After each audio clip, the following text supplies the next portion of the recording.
Do you ever look back on your school days and just think, wow, I could have gone to jail?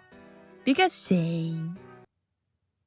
Wait, I'm not from America. So, I was super shy in my school. Barely talked to anyone. But being quiet meant I overheard everything, including the wildest rumors, and trust me, my school had plenty.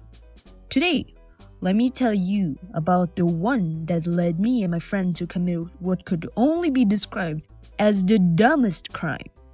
So, the rumor. The unused 5th floor on the north building was haunted. Kids say they'd heard whispers, seen shadows. Classic spooky vibes. Naturally, the area was locked off with a gate. Did that stop us? Of course not! It was way more interesting than math. I mean, all of my non-existent brain cell clearly transferred to this event, which explains the stupidity that followed. So that's the setup. Now let me introduce the characters. First me, the wallflower who was obsessed with sands, and my friend, a big UFO and urban legend fan. Basically Okarun from Dandadan, but tall. A true dynamic duo. So, what does this duo do when they hear such a rumor? For a while, we did nothing.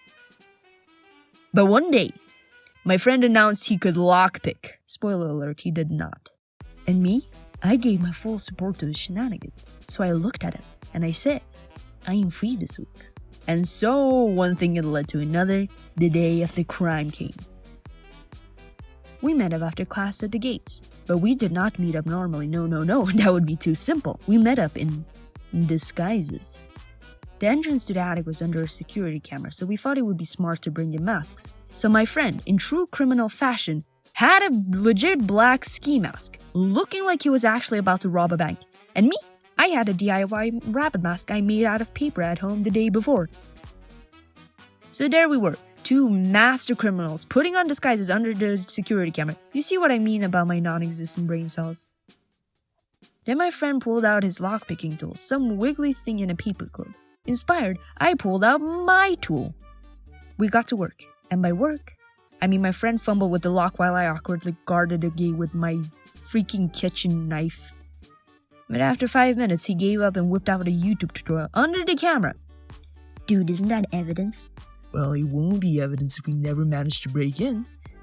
Good point, let me learn too. At this point, let me remind you of the situation.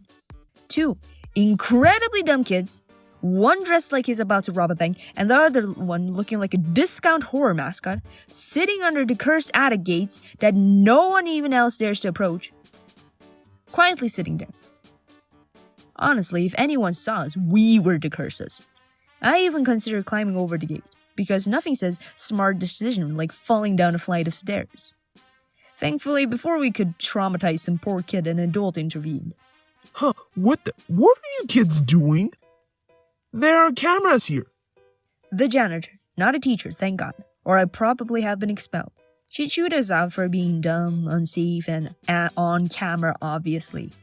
And thankfully just let us off the hook. That day, I learned 2 valuable lessons. Don't do crime. But if you do crime, don't wear incriminating masks or carry knives. It's a very bad look.